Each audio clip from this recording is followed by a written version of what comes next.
दुनिया खत्म हुए 10 साल बीत चुके थे। इंसान अब गिने चुने ही बचे थे। एक दिन जैक जंगल में शौच कर रहा था, तभी उसने दूर से लोगों का एक झुंड अपनी तरफ आता देखा। इस उजड़ी हुई दुनिया में अचानक मिलने वाले लोग अक्सर खतरनाक होते थे। खतरा समझते ही वह घबराकर पैंट उठाता है और भागते हुए अपने छोटे से लकड़ी के केबिन में पहुंच जाता है। अंदर उसका साथी दाढ़ी वाला आदमी और उसकी बीमार बहन मौजूद थे। दरार से झांकते ही साफ हो गया कि वो लोग सीधे उनकी छिपने की जगह पर आ रहे हैं। दाढ़ी वाले आदमी ने तुरंत सामान समेटना शुरू किया और तीनों पीछे के दरवाजे से निकल गए, लेकिन बहन इतनी बीमार थी कि चल भी नहीं पा रही थी। दुश्मन तेजी से करीब आ रहे थे। तभी दाढ़ी वाले आदमी ने शौचालय के गड्ढे का ढक्कन खोला और भाई बहन को उसमें छिपा दिया। खुद वह अकेले दुश्मनों को रोकने निकल पड़ा। कुछ देर तक उसने बहादुरी से लड़ाई की, लेकिन आखिरकार दुश्मनों ने उसे पकड़ लिया और बेरहमी से मार डाला। गड्ढे में छिपे भाई बहन सब देखते रहे पर कुछ कर नहीं सके। तभी गिरोह का नेता जैक का बैग उठा लेता है। अंदर दवाइयां देखकर वह तुरंत अपने पास रख लेता है। वही दवा उसकी बहन की आखिरी उम्मीद थी। काफी देर बाद जब दुश्मन चले गए, दोनों गड्ढे से बाहर निकले। बहन की हालत और बिगड़ चुकी थी। जैक ने एक पल के लिए सोचा कि उसे इस दर्द से आजाद कर दे, लेकिन वह ऐसा नहीं कर पाया। उसने बहन को पानी देकर केबिन छिपाया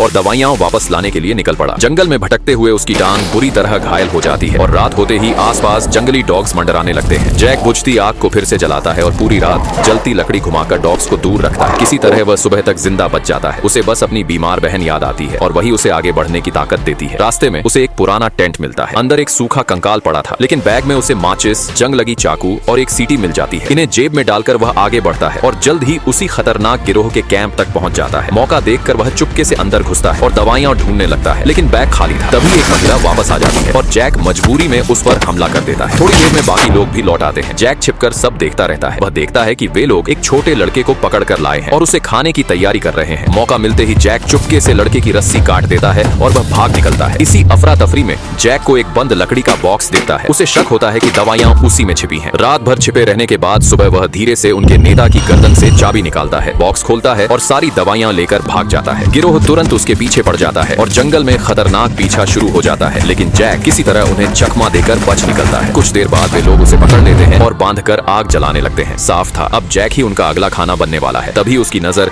जमीन पर पड़ी सीटी पर जाती है। वह उसे मुंह से उठाकर जोर से बजा देता है। आवाज सुनते ही जंगली डॉग्स का पूरा झुंड वहां आ जाता है और गिरोह के लोग डरकर इधर उधर भाग जाते हैं। जैक तुरंत रस्सी काटकर खुद को आजाद करता है और फिर एक एक करके अपने दुश्मनों को खत्म करने लगता है। आखिर में उसका सामना गिरोह के नेता से होता है। दोनों के बीच जोरदार लड़ाई होती है और आखिरकार जैक उसे मार गिराता है। दवाइयां लेकर वह तुरंत अपने घर की तरफ दौड़ता है, लेकिन घर पहुंचकर देखता है कि उसकी बहन वहां नहीं है। यह देखकर वह पूरी तरह टूट जाता है। तभी पीछे से कोई उसके कंधे को छूता है। वह मुड़कर देखता है, उसकी बहन जिंदा खड़ी थी।